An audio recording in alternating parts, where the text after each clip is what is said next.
जेव्हापासून आई बाबा येणार आहे ही बातमी ऐकली तेव्हापासून मला खूप टेन्शन आले आहे.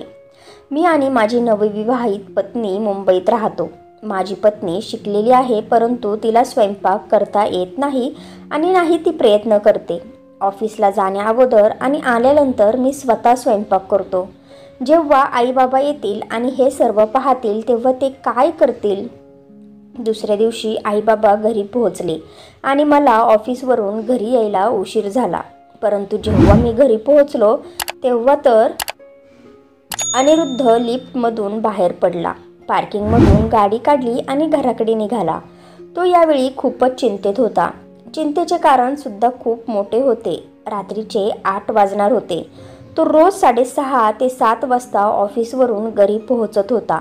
घरी त्याची पत्नी म्हणजे अनन्या आतुरतेने वाट पाहत असेल, परंतु या वेळेला त्याचे घरी जाण्याचे मन बिलकुल करत नव्हते. काहीतरी विचार करून पुढे जाऊन त्याने यू-टर्न घेतला आणि आपली कार दुसऱ्या रस्त्यावर वळवली. काही वेळानंतर त्याने मोकळ्या मैदानावर कार उभी केली आणि पायी चालत समुद्राकडे निघाला. हा समुद्रकिनारा थोडासा सुनसान होता. या समुद्रकिनारी मोठमोठे दगड होते. तो एका दगडावर बसला आणि समुद्राकडे एकटक पाहू लागला. समुद्राच्या लाटा किनाऱ्यापर्यंत येत होत्या आणि जे काही आपल्यासोबत घेऊन येत होत्या ते सर्व काही किनाऱ्यावर सोडून पुन्हा माघारी जात होत्या. तो खूप वेळपर्यंत त्या समुद्राच्या लाटांकडे बघत होता. बघता बघता तो आपल्याच विचारात बुडून गेला. तो दुःखी होता असे नव्हते, परंतु खूपच गोंधळलेला होता. आज त्याच्या बाबांचा ऑफिसमध्ये त्याला फोन आला होता. त्याचे आई बाबा पुढच्या आठवड्यात 1 महिन्यासाठी त्याच्याकडे राहायला येणार होते. आई बाबा येणार म्हटल्यावर त्याला आनंदच झाला होता आणि त्याला मनापासून हेच वाटत होते की त्याच्या आईबाबांनी कायमसाठी त्याच्याकडेच राहावे. परंतु त्याच्या लग्नाला 1 वर्ष पूर्ण झाल्यानंतर त्याची इच्छा असूनही आपल्या आईबाबांना तो आपल्याकडे बोलावू शकला नाही. कारण काही खास होते असेही नाही. ना त्याचे आईबाबा अशिक्षित किंवा घावंडळ होते, ना त्याची पत्नी अनन्या भांडकुदळ किंवा रागीट स्वभावाची होती. तरीही त्याला समजत नव्हते की त्याचे आईवडील आधुनिक विचारांमध्ये रंगलेल्या त्याच्या पत्नीला कशा प्रकारे सांभाळून घेतील. ही गोष्ट फक्त अनन्याचीच नव्हती, तर तिच्या पूर्ण पिढीची होती. अनन्या दिल्लीमध्ये लग्नाच्या अगोदर नोकरी करत होती. लग्न झाल्यानंतर नोकरी सोडून ती त्याच्याबरोबर आली होती. इथे सुद्धा ती नोकरी शोधण्याच्या प्रयत्नात होती. अनन्या सगळ्या बाजूने चांगली मुलगी होती. शांत स्वभाव, चांगले विचार आणि प्रेम करणारी मुलगी होती. त्याचे आईवडील आल्यानंतर तिला आनंद झाला असता, परंतु अनिरुद्धचे संस्कारी आईबाबा, खास करून त्याची आई, अनन्याच्या सवयींना, तिचे राहणीमान या सगळ्यांना कशा प्रकारे समजून घेईल ते त्याला समजतच नव्हते. लग्न झाल्यानंतर तो आपल्या आईबाबांकडे म्हणजे नागपूरला थोड्या दिवसांसाठी 2 वेळा गेला होता. त्यामुळे त्याची आई आणि बायको अनन्या दोघींचेही बोलणे जास्त करून फोनवरच होत होते. अनिरुद्धची आई अनन्याच्या स्वभावाची खूपच स्तुती करत असायच्या आणि अनन्यासुद्धा आपल्या सासूबाईंचा खूप आदर करत असायची आणि तिला अनिरुद्धची आई खूप खूप आवडत होती. 1 महिना सोबत राहून त्या दोघींमधील असलेले प्रेम संपून जायला नको याचीच भीती अनिरुद्धला वाटत होती आणि तो याच विचारांमध्ये अडकला होता. अनन्या कधीकधी उशिरा उठायची. तो ऑफिसला निघेपर्यंत ती उठायची, तर कधीकधी झोपलेलीच असायची. सकाळच्या नाश्त्यामध्ये तो फक्त दूध आणि ओट्स खाऊन जात होता किंवा कधीकधी फक्त दूध पिऊनच जात असायचा. त्यामुळे तो स्वतःच्या हाताने घ्यायचा आणि अनन्याला दरवाजा बंद करायला सांगून ऑफिसला निघून जायचा. त्याला माहिती होते की अनन्याला नोकरी लागली तर तिची दिनचर्या बदलून जाईल. नाईलाजाने तिला लवकर उठावेच लागेल. आता लग्न होऊन वर्ष तर झाले आहे. हळूहळू तिला सर्व गोष्टींची सवय होईलच. पूर्ण दिवसभर ती एकटीच त्या फ्लॅटमध्ये राहते. सकाळी लवकर उठून तरी ती काय करणार? तिला स्वयंपाकसुद्धा बनवता येत नव्हता. फक्त गरजेपुरतंच ठराविक जेवण तिला बनवता येत होतं. पण या 1 वर्षात ती हळूहळू काही गोष्टी शिकली होती. खरं तर त्यांचे जेवण जास्त करून बाहेरच व्हायचे. आई बाबा आल्यानंतर काम खूप वाढेल आणि अनन्या एवढे काम सांभाळू शकेल का? आणि आईकडून पूर्ण घराचे काम करून घेण्याची आशा ठेवणे सुद्धा चुकीचे होते. आई अनन्याला मदत करेल एवढ्यापर्यंत ठीक आहे. आता राहिली गोष्ट कपड्यांची. तर अनन्याने त्याच्या आईवडिलांसमोर व्यवस्थित कपडे घालायला हवेत, नाहीतर त्यांना तिचे राहणीमानसुद्धा आवडणार नाही. आईच्या वयाच्या महिलांनी आपल्या नवऱ्याची खूप सेवा केली आहे. सर्व काही हातात आयतं आणून दिलं होतं. नवरा जर ऑफिसला निघाला की लागणाऱ्या गरजेच्या गोष्टी हातात असायच्या. वेळेवर टिफिन तयार असायचा. त्या पिढीतली नवऱ्याची सेवा करणारी आई आजच्या पिढीत वागणाऱ्या अनन्याला पसंत करेल का, त्याला हेच समजत नव्हते. अनन्याला जर काही दिवसांसाठी तिचे राहणीमान, तिची दिनचर्या बदलायला सांगितली तर ती आईबाबांविषयी काय विचार करेल? सासू सुनेचे नाते औपचारिक होऊन जाईल. हे नातं 1-2 दिवसांसाठी तर नाही ना. त्याच्या आईबाबा आता त्याच्याजवळ येत जात राहणार. हा सगळा विचार करून तो एका विचित्र अवस्थेत बुडाला होता. रात्रीचा अंधार वाढतच चालला होता. समुद्राच्या लाटा समुद्र किनाऱ्यावर डोकं आपटून आपटून त्याला विचारातून बाहेर काढण्याचा असफल प्रयत्न करत होत्या. त्याने घड्याळावर नजर टाकली. 10 वाजणार होते. त्या क्षणी मोबाईल वाजला. अनन्या होती. हॅलो, कुठे आहेस? अजून ऑफिसमधून निघाला नाहीस का? किती वेळा मी फोन केला, उचलत का नव्हता? ड्रायव्हिंग करत आहेस का? अनन्या चिंतेच्या स्वरात कितीतरी एकसाथ प्रश्न विचारत होती. हो, ड्रायव्हिंग करत आहे. बस पोहोचतच आहे. त्याने उडत उडत उत्तर दिले आणि उभं राहून कारकडे जाऊ लागला. घरी आला तरी तो शांतच होता आणि अनन्या तिच्या सवयीनुसार त्याच्यासोबत हसून गप्पा मारत होती. त्याला त्याच्या विचारातून बाहेर काढण्याचा प्रयत्न करत होती, पण त्याचे मौन व्रत काही तुटत नव्हते. मग शेवटी तिने विचारलेच, काय झालं आहे अनिरुद्ध? आज तू शांत शांत का आहेस? अस्वस्थ सुद्धा दिसतोयस. सगळं ठीक तर आहे ना? अनन्या त्याच्या घनदाट केसांमध्ये बोटं फिरवत त्याच्या बाजूला बसली. त्याने अनन्याकडे एक नजर पाहिले.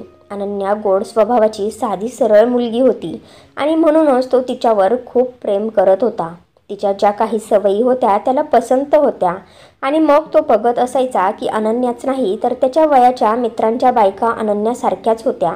ही पिढी जुन्या पिढीपेक्षा बिलकुल वेगळी होती. तो अनन्याला प्रेमाने आपल्या कुशीत घेऊन म्हणाला, नाही अनु, अशी काही खास गोष्ट नाही. उलट एक चांगली बातमी आहे. नागपूरवरून आपल्याजवळ 1 महिना राहण्यासाठी आई बाबा येणार आहेत. हे ऐकून तर अनन्या आनंदाने उड्याच मारू लागली. म्हणू लागली, अरे वा, ही तर खूपच आनंदाची गोष्ट आहे. 1 महिना तरी मला या फ्लॅटमध्ये बोर होणार नाही बाबा. आईबाबांसोबत मी खूप गप्पा मारणार आहे. त्यांच्यासोबत खूप मज्जा मस्ती करणार आहे. कधी येणार आहेत ते? अनन्याचा निरागस आनंद पाहून अनिरुद्ध म्हणाला, पुढच्याच आठवड्यात येणार आहेत. अनन्या म्हणाली, मग एवढ्या उशिरा का सांगत आहेस? आज तर उशीर झाला, पण उद्या लवकर ये. खूप काही सामान मला खरेदी करायचे आहे. अनिरुद्ध म्हटला, हो हो, तू लिस्ट तयार करून ठेव. मी उद्या लवकर येतो. मग जाऊयात आपण. आई बाबा येणार म्हटल्यावर अनन्या खूप आनंदात आणि उत्साहित होती. तिला तर आईबाबांसोबत नागपूरवाली मज्जा मस्ती करायची होती आणि या व्यतिरिक्त ती काहीच जास्त विचार करू शकत नव्हती. अनिरुद्ध तिच्या या उत्साहाला स्मित हास्य करून बघत होता. त्यांचे नवीन लग्न झाले होते तेव्हा सुरुवातीला ते नागपूरमध्ये काही दिवसांसाठी राहिले होते आणि नागपूरमध्ये तर सगळं काही हातात मिळत होतं. आईची सर्व तयारी आधीच पूर्ण असायची की कोणाला काहीच करण्याची गरज पडायची नाही. ती फ्रीजमध्ये सर्व काही खाद्यपदार्थ अगोदरच बनवून ठेवायची आणि याशिवाय घरात जुने नोकर देखील होते. त्यामुळे अनन्याला साधा चमचा उचलण्याची गरज पडत नव्हती आणि नवीन नवीन नवरी असल्यामुळे आणि त्यात थोड्या दिवसांसाठी असल्यामुळे कोणीही तिच्याकडून कोणत्याही कामाची अपेक्षा ठेवत नव्हते. तिने स्वतःहून काही केले तर ठीक आणि नाही केले तर कोणालाच काहीच फरक पडत नव्हता. अनन्या तिच्या प्रेमळ स्वभावामुळे सासू सासऱ्यांची इतकी लाडकी झाली होती की ते तिला त्यांच्या हृदयात ठेवू लागले होते. अनन्या आईबाबा येणार म्हटल्यावर खूप प्लॅनिंग करत होती. त्यामुळे अनिरुद्धला तिला काहीही बोलून किंवा तिला काहीही समजावून तिच्या आनंदात विरजण पाडायचे नव्हते. म्हणून त्याने मनातल्या मनात विचार केला की जे काही होईल ते होईल, पुढचे पुढे पाहू. अनिरुद्ध विचारातून बाहेर आला आणि तिची मस्करी करत म्हटला, आता फक्त बोलतच बसणार आहेस की काही खायला पण देणार आहेस? घरात काही बनवले आहेस की बाहेरून ऑर्डर करू? तेव्हा अनन्या म्हटली, आज तर मी नूडल्स बनवले आहेत. तेव्हा अनिरुद्ध तोंड वाकडं करत म्हणाला, नूडल्स बनवले आहेत? अगं भाजी चपाती तरी बनवायची ना, असे रोज रोज माझ्याकडून नाही खाल्ले जात. तेव्हा अनन्या उदास चेहरा करून म्हटली, पण मला तर चपाती चांगली बनवताच येत नाही. कोणत्या तरी देशाचाच नकाशा होतो. तेव्हा अनिरुद्ध हसायला लागला आणि तिच्या गालावर प्रेमाने हात थोपटत म्हणाला, काहीच हरकत नाही बाळा, मी बाहेरून ऑर्डर करतो. पण एक लक्षात ठेव, यावेळेस आई आल्यावर तू चपाती बनवायला शिकली पाहिजेस. तेव्हा अनन्यासुद्धा म्हटली, ठीक आहे, मी शिकेन. आठवड्यानंतर अनिरुद्धचे आई बाबा आले होते. नागपूरवरून संध्याकाळची फ्लाईट होती. पण त्याच दिवशी महत्त्वाचं काम आल्यामुळे अनिरुद्धला ऑफिसमधून लवकर बाहेर पडता आले नाही. त्यामुळे अनन्या स्वतः त्यांना एअरपोर्टवर घेण्यासाठी गेली होती. अनिरुद्ध ऑफिसमधून आईबाबांशी फोनवर बोलत होता. त्याचे आईबाबा पहिल्यांदाच त्याच्याकडे मुंबईला आले होते, म्हणून तो खूप संतुष्ट होता. संध्याकाळी घरी पोहोचल्यानंतर अनन्या आईबाबांशी बोलण्यात मग्न झाली होती आणि त्याचे आईबाबाही आपल्या मुलाचा सुखी संसार पाहून आनंदित झाले होते. आणि मग चौघेही बसून इकडच्या तिकडच्या गप्पा मारू लागले. तेव्हा त्यांना समजलेच नाही की वेळ कसा निघून गेला. मग अनिरुद्धने विचार केला की आज आपण बाहेरचे जेवण करू. म्हणून तो आईबाबांना म्हणाला, आईबाबा, आज आपण जरा बाहेर फिरूयात. तुम्हाला थोडीफार मुंबई दाखवतो. मग बाहेर जेवू आणि परत घरी येऊ. चौघेही तयार होऊन निघाले. दुसऱ्या दिवशी अनिरुद्धचे ऑफिस होते, पण तो आज नेहमीपेक्षा लवकर उठला होता. त्याने 1-2 वेळा अनन्याला उठवण्याचा प्रयत्न केला, परंतु ती एवढ्या गाढ झोपेत होती की तिने कूस बदलली आणि पुन्हा झोपून गेली होती. शेवटी तो उठून आपल्या आईबाबांच्या खोलीकडे जायला निघाला. तेव्हा जाताना त्याने पाहिले की आई किचनमध्ये गॅस पेटवण्याचा प्रयत्न करत होती. तो किचनमध्ये गेला आणि आईला म्हटला की अगं आई, काय करत आहेस? तेव्हा आई म्हटली, चहा बनवत आहे बाळा, तू पिणार का? तेव्हा अनिरुद्धने होकारार्थी मान हलवली आणि म्हटला, हो पिणार की. मग आई म्हणू लागली, आणि सुहानी, ती तर आता झोपली असेल ना? काहीच हरकत नाही बाळा, जेव्हा उठेल तेव्हा घेईल. मी आपल्या तिघांसाठीही चहा बनवते. आईच्या बोलण्यावरून असे अजिबात वाटत नव्हते की अनन्या अजूनपर्यंत झोपली आहे याचे तिला आश्चर्य वाटत आहे. आईने बनवलेला चहा त्या तिघांनी म्हणजे आई बाबा आणि अनिरुद्धने संपवला होता. परंतु अनिरुद्ध मनातल्या मनात विचार करत होता की अनन्या उठली असती तर बरं झालं असतं. ऑफिसची वेळ झाली होती आणि तो तयार होण्यासाठी निघून गेला होता. तो रोज सकाळी आपले कपडे स्वतः प्रेस करत होता. खास करून तर शर्ट रोजच प्रेस करायला लागत होता. आई बाथरूममध्ये होती आणि प्रेस करण्यासाठी टेबल हॉलमध्ये होता. अनिरुद्धने विचार केला की जोपर्यंत आई बाथरूममध्ये आहे तोपर्यंत तो शर्ट प्रेस करतो. आता तो शर्ट प्रेस करतच होता की आई बाथरूममधून बाहेर आली आणि त्याला पाहून लगेच म्हटली, अरे, तू शर्ट इस्त्री करत आहेस बाळा, दे इकडे, मी करून देते. अनिरुद्ध लगेच म्हटला, नाही नाही आई, मी करतो ना. तरीही त्याची आई परत म्हटली, अरे दे बाळा, मी करते ना, तू तयार होऊन ये जा. आणि तू नाश्त्यामध्ये काय खाणार? तेव्हा अनिरुद्ध आईला म्हटला, आई, मी दूध आणि ओट्सच घेतो. तेव्हा आई म्हटली, अरे आज तरी काहीतरी वेगळा नाश्ता कर. ओट्स आणि दूध तर तुम्ही दोघे रोजच घेता, जे अनन्याला सुद्धा खूप पसंत आहे. अनन्याला नूडल्स खूप आवडतात. तिथे कपाटात पॅकेट्स पडून आहेत. अनिरुद्धच्या नकळत तोंडून बाहेर पडले, ठीक आहे, मग मी नूडल्स बनवते. तुझ्या बाबांना आणि मलाही ते खूप आवडतात. आई हसतच म्हणाली होती. तो विचार करत होता की आई काही बोलली नाही, पण आई नक्कीच हा विचार करत असेल की याची बायको अजून झोपली आहे आणि हा ऑफिसला जाण्यासाठी पळून पळून तयारी करतोय. परंतु आईच्या चेहऱ्यावरून तरी असे त्याला काहीच दिसले नाही. मग त्याने समाधानाने नाश्ता केला. तोपर्यंत अनन्यासुद्धा तिच्या बेडवरून उठली होती. तिच्या परीने ती आज नेहमीपेक्षा लवकरच उठली होती. इकडे सगळ्यांचा निरोप घेऊन तो ऑफिसला निघाला. अनन्या फ्रेश होऊन जेव्हा बेडरूममधून बाहेर आली तेव्हा आईने तिला नाश्ता दिला. अनिरुद्ध ऑफिसमध्ये बसून जेवणाचा विचार करत होता की माहिती नाही आज घरात काय बनले असेल. त्याची आई बाबा तर रोज रोज बाहेरचे जेवण नाही ना जेवू शकत. मग त्याने अनन्याला फोन लावला. हॅलो. अनन्याचा गोड आणि निरागस आवाज ऐकून तो सर्व काही विसरला आणि मग म्हटला, दुपारच्या जेवणासाठी काय बनवले का नाही? नाहीतर बाहेरून मागव.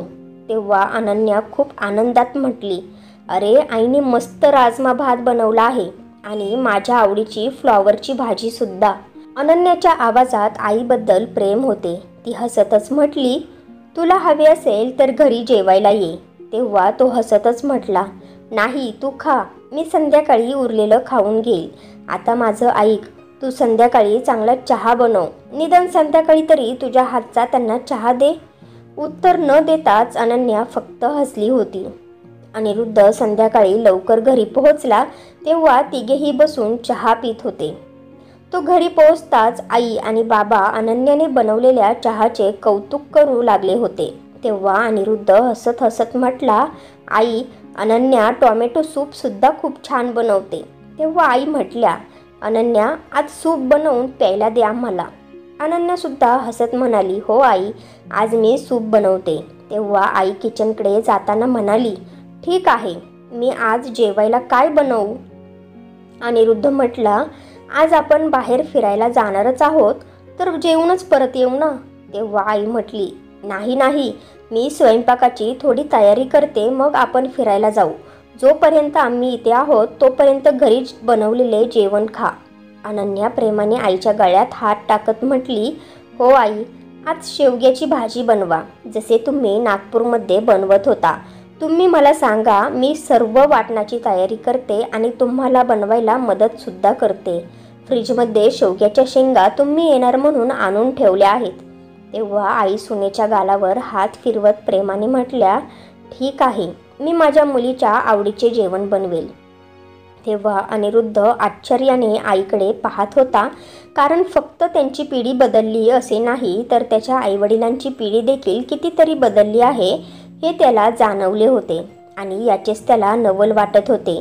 आईने घाईघाईने जेवणाची तयारी केली आणि चौघेही फिरायला बाहेर पडले. बाहेर तो बघत होता की अनन्या त्याच्या आईबाबांना चिपकून होती. कधी ती एकाचा हात धरत होती तर कधी दुसऱ्याचा. कधी कधी तर अनिरुद्धला वाटत होते की हे त्याचे नाही तर अनन्याचेच आई वडील आहेत आणि तो त्यांचा जावई आहे. अनन्या लहान सहान गोष्टीत आईबाबांची खूप काळजी घेत होती. आजूबाजूला घेऊन जाताना ती त्यांना प्रत्येक ठिकाणाविषयी माहिती सांगत होती आणि त्याचे आईबाबा त्यांच्या लाडक्या सुनेवर खूप खुश झाले होते आणि हाच दिनक्रम चालू होता. आईने स्वयंपाकघराची जवळजवळ संपूर्ण जबाबदारी स्वतःवर घेतली होती. अनन्याला जो काही स्वयंपाक बनवता येत होता तो ती पूर्णपणे प्रेमाने बनवून इतरांना देण्याचा प्रयत्न करत होती. आणि मग संध्याकाळी चौघेही फिरायला निघायचे. घरी आल्यावर अनन्या कपडे बदलायला जायची तर आई स्वयंपाकघरात जाऊन उरलेली जेवणाची तयारी करायची आणि मग बसायची. तोपर्यंत अनन्या येऊन छान चहा बनवायची आणि आईबाबांना द्यायची. विलक्षण समजूतदारपणा होता. कुठेच काही गोंधळ किंवा गडबड नव्हती. सर्व काही चांगलंच चाललं होतं. एक दिवस तो आपल्या बाबांना नाईट क्लबमध्ये जाण्यासाठी बोलला. त्याचे बाबा उच्च शिक्षित होते त्यामुळे त्यांनी आनंदाने होकार दिला. मग दोघेही तयार होण्यासाठी त्यांच्या खोलीत गेले. तयार होऊन अनिरुद्ध हॉलमध्ये बसला आणि आईबाबासुद्धा हॉलमध्ये बसले होते. काही वेळाने अनन्या तयार होऊन बाहेर आली तेव्हा तिला पाहून अनिरुद्ध स्तब्ध झाला, कारण अनन्याने गुडघ्यापर्यंत काळ्या रंगाचा स्लीवलेस वन पीस घातला होता. ते पाहून तो घाबरला आणि आईबाबांचे चेहरे पाहू लागला. आत्तापर्यंत तर ते तिच्या पेहरावाला आनंदाने पचवत होते. त्याला जर माहिती असते की अनन्या आज काय घालणार आहे तर त्याने तिला नकार दिला असता. तसे तर अनन्या जिथे जाणार होती तिथल्या वातावरणानुसार तिने ड्रेस घातला होता. आईबाबांनी जेव्हा तिला पाहिले तेव्हा दोघेही हसले आणि म्हणाले, अरे वा अनन्या, तू तर ओळखूच येत नाही, खूपच सुंदर दिसत आहेस, एखाद्या फिल्मच्या हिरोईनसारखी. आईसुद्धा आनंदाने म्हणाली, माझी मुलगी कोणत्या फिल्मच्या हिरोईनपेक्षा कमी आहे का? जे काही घालते ते तिच्यावर खुलूनच दिसते. हे ऐकून अनिरुद्धला खूप आनंद झाला होता. त्यांची विचारसरणी त्याच्या कल्पनेपेक्षा खूपच पुढची आणि आधुनिक होती.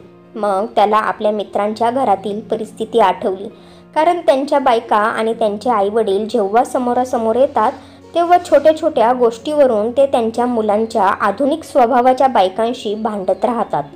त्यांच्या सुनेने उशिरा उठण्यापासून ते कसे कपडे घालावे, नीट स्वयंपाक कसा करावा, घरातली कामं कशी करावी, अशा अनेक गोष्टींच्या तक्रारी करतात. आणि आत्ताच्या सुनांना आपल्या जुन्या विचारांच्या सासू सासऱ्यांचा असा बंधनाचा राग येत होता, ज्यामध्ये बिचाऱ्या त्यांच्या मुलाची किंवा नवऱ्याची वाईट अवस्था होऊन जात होती. मुलगा त्याच्या बायकोवर प्रेम करतो, त्याला त्याच्या बायकोच्या चांगल्या वाईट सवयींशी तडजोड करायची असते, पण त्याचे आईवडील हे समजून घेऊ शकत नाहीत. त्यांना त्यांचा मुलगा बिचारा वाटू लागतो. त्यांना समजतच नाही की आपल्या सुनेला वाईट बोलणे किंवा तिला नापसंत करणे यामुळे त्यांच्याच मुलाचे हृदय तुटू शकते आणि त्यामुळे त्यांच्यामधील नातेसंबंध कमकुवत होऊ शकते. असो, ही त्याच्या मित्रांची समस्या आहे. अनिरुद्धने विचार केला की तो तर इतक्या दिवसांपासून उगीच घाबरला होता आणि त्यामुळे आपल्या आईबाबांना मोकळ्या मनाने आपल्याजवळ राहण्यासाठी बोलवू सुद्धा शकत नव्हता. ते चौघेही सोबत खूप मज्जा मस्ती करत असायचे, फिरायचे, हसायचे, बोलायचे. हसून खेळून राहिल्यामुळे त्याच्या छोट्याशा फ्लॅटमध्ये कायमच आनंदाचे वातावरण असायचे. भलेही अनन्याला खूप काही किचनचे काम येत नव्हते, परंतु तिच्या प्रेमात आणि तिच्या भावनांमध्ये आईबाबांसाठी कुठेच कमी नव्हती. उलट आईबाबा घरात असल्यामुळे ती अधिकच आनंदित राहायची. हळूहळू आईबाबा जाण्याचा दिवस जवळ येत होता. जसजसा त्यांचा जाण्याचा दिवस जवळ येत होता, अनन्या उदास उदास राहू लागली होती. सारखी सारखी आईबाबांसोबत खोटं खोटं गोड भांडू लागली होती की पुन्हा गावाला का जात आहात, तिथे काय आहे, तुमची तर मुलं इथे आहेत, मग इथेच राहा ना. मग आईबाबा तिला प्रेमाने समजवायचे, पुन्हा येईल बाळा, आता तुम्हीच दोघे सुट्टीला राहायला या, वर्षात 2 वेळा तुम्ही तिकडे या आणि 1 वेळा आम्ही येत जाईल, म्हणजे आपले भेटणे होत राहील. मग अनन्या म्हणाली, मग तुम्ही दोघे कायमसाठी इथे का नाही राहत? जवळजवळ अनन्या रडू लागली होती. आईने तिला आपल्या मिठीत घेतले आणि म्हटली, आम्ही इथेच राहिलो तर तुम्ही सुट्टीला घरी कोणाजवळ जाणार? पुढच्या वेळेस येऊ तेव्हा जास्त दिवस राहू. बाळा, तिकडे गावाला सुद्धा घरी कोणीच नाही. खूप दिवस एकटे घर सोडूशी वाटत नाही. तू तर आमची लाखात एक लाडकी मुलगी आहेस. तुझ्यासोबत तर आम्हाला खूप छान वाटते, पण घरी गावाला जावेच लागणार ना बाळा. अनन्या रडू लागली होती. तिच्या डोळ्यातील अश्रू पाहून अनिरुद्धसुद्धा भावूक झाला होता. म्हणू लागला, अजून थोडे दिवस थांबा ना मग आई बाबा, मी फ्लाईटची तिकीटं पुढचे काढतो. तेव्हा बाबा म्हटले, नाही अनिरुद्ध, जेव्हा पुढच्या वेळेस राहायला येऊ तेव्हा जास्त दिवस राहू ना. आईबाबांचा जाण्याचा दिवस आला होता. संध्याकाळी फ्लाईट होती आणि त्या दिवशी रविवार होता.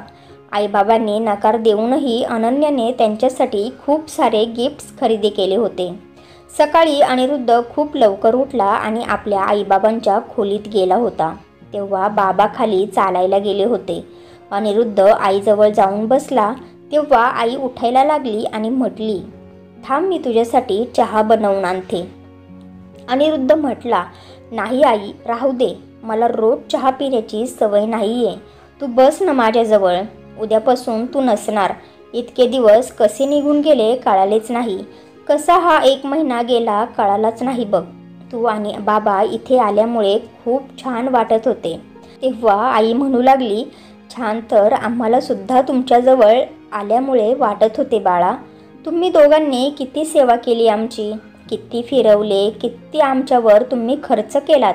इतक्या साऱ्या वस्तूसुद्धा आमच्यासाठी खरेदी केल्यात. अनिरुद्ध म्हटला, काहीच नाही केले आई, आणि आईवडिलांना खुश केल्याने आशीर्वाद तर आम्हालाच मिळणार आहे ना. तेव्हा आई आपले अश्रू पुसत आनंदाने म्हणू लागली, किती प्रेमळ आणि गोड बोलता तुम्ही दोघेही. तुमचे असे बोलणे, तुमच्या भावना मनाला स्पर्श करतात बघ. हा 1 महिना खूपच आनंदात गेला बघ. तेव्हा अनिरुद्ध संकोच करत म्हणाला, पण आई, तुझ्यावर खूप साऱ्या कामाचा भार आला ग. खरं तर अनन्याला अजून घरातले काम येत नाही. हळूहळू ते सुद्धा शिकेल. नोकरीला लागली तर लवकर उठण्याची सवयसुद्धा लागेल बघ. आई म्हणू लागली, काम महत्त्वाचे नसते बाळा. अनन्या प्रयत्न करत आहे. ती आळशी नाही आहे.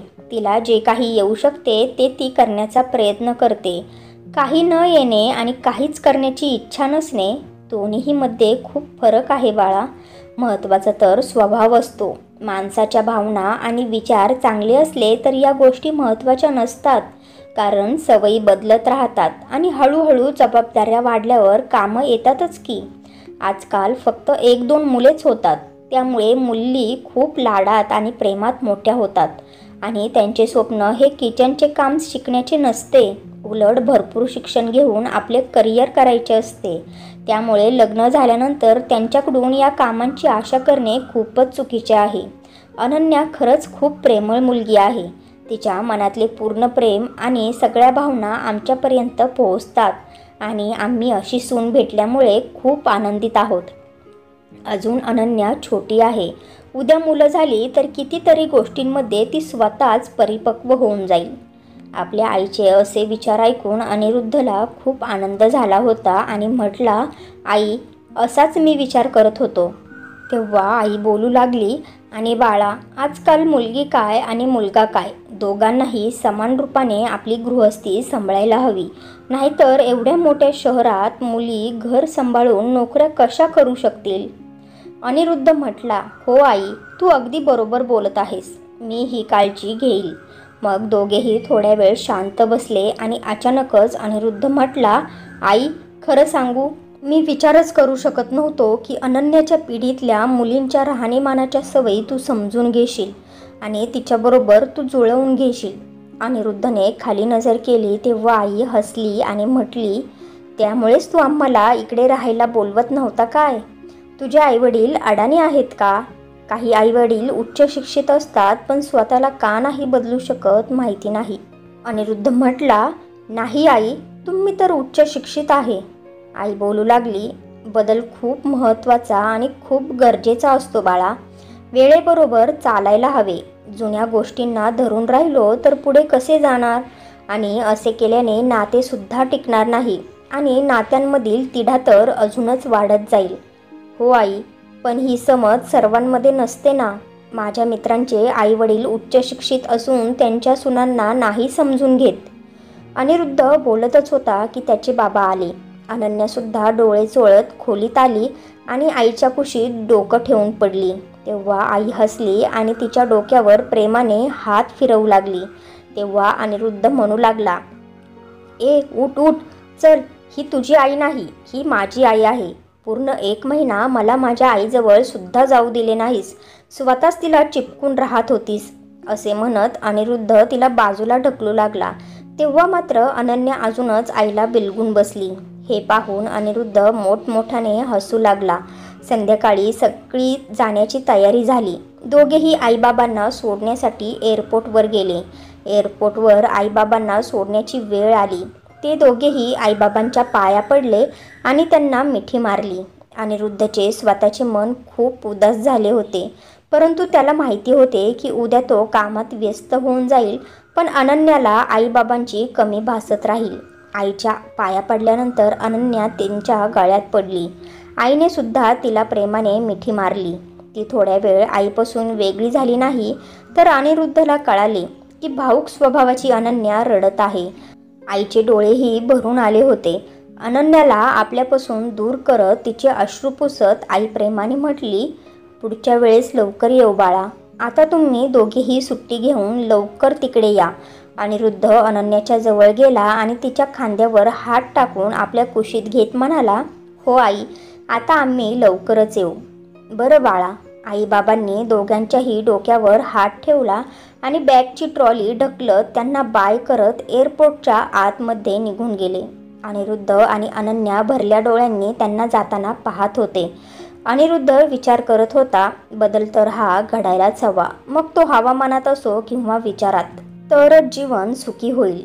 माझा तर विचार असा आहे की खरंच अनिरुद्धच्या आईसारखा विचार जर प्रत्येक सासूने केला तर सासू सुनेत जो तिढा आहे तो कायमचा निघून जाईल आणि सुनेने सुद्धा सासूबाईंच्या मनाचा तितकाच विचार करायला हवा. वेळेनुसार बदलायला हवे, पण आपल्या मर्यादा राखून. जसे जुनी पिढी नव्या पिढीला समजावून घेते, तितक्याच नव्या पिढीनेही जुन्या पिढीनुसार थोडं तरी वागलं पाहिजे. कारण तिथूनच आपल्याला संस्कार भेटतात। आणि मला सगळ्यात या गोष्टीचे वाईट वाटते की कमीत कमी 15 ते 20 वर्षांनंतर आपल्याला पांढरी टोपी, धोतर, नऊवारी साडी नेसणारी जुनी माणसं दिसणार नाहीत। हे खूप कटू सत्य आहे। त्यामुळे त्यांच्याकडून जेवढे ज्ञान संस्कार घेता येईल तेवढे घ्या। तुमचं काय मत आहे कमेंट्स करून नक्की सांगा। तर फ्रेंड्स, तुम्हाला ही स्टोरी आवडली असेल तर व्हिडिओला लाईक करा आणि नात्यांचा स्पर्श या चॅनेलला सबस्क्राईब करा आणि बेल आयकॉनवर क्लिक करून ऑलवर सेट करा, म्हणजे पुढची व्हिडिओ तुम्हाला लगेच भेटेल। धन्यवाद।